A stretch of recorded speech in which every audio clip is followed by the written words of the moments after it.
All right, I'm going to show you how to convert your 2D image and your depth map into a 3D mesh like this using a new tool that I just launched called zForm. So on the left-hand side, here's your image, and then this is the depth map for that image. And then here is the 3D mesh, the output basically. So I'm going to delete this 3D mesh and start over to show you how it works. So first thing is you pick your image. So there's the image right there. Then the next thing is you're going to pick your depth map. So depth map is this one. And then you click apply depth map. It's really that simple.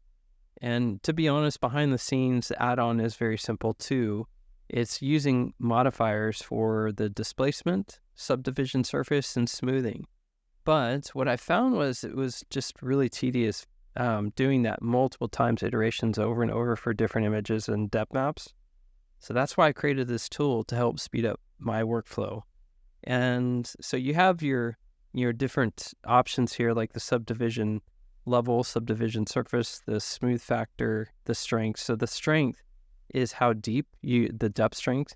So yeah, if I typed in 1, you'll see it's a flatter look. It doesn't have as much depth. I'm going to go back to 2, and then let's change the smooth factor to 1.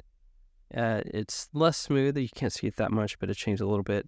The subdivision surface definitely makes a difference. Like this doesn't look as good with a 6, so I'm going to go back to 8. And let's try another one. So that's the first one.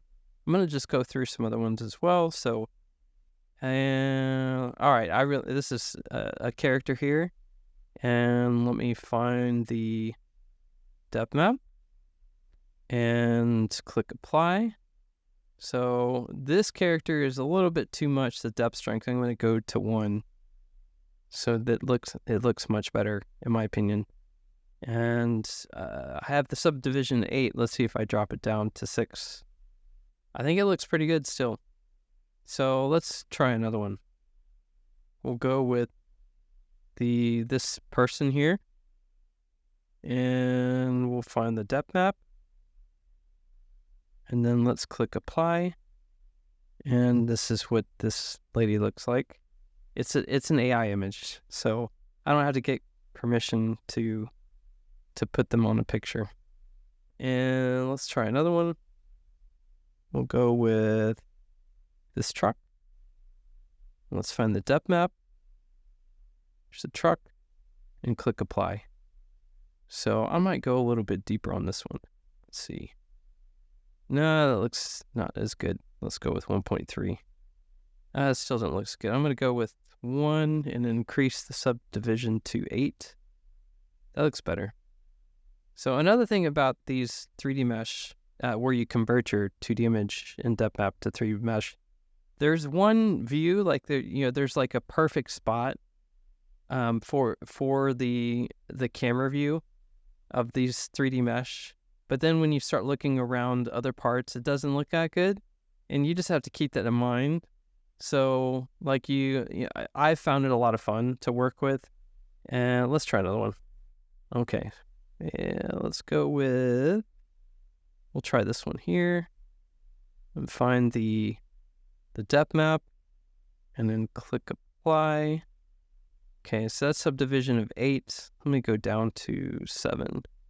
And then increase the smoothness. Oh, I got the smoothest. Let me go to 0.8 for the depth.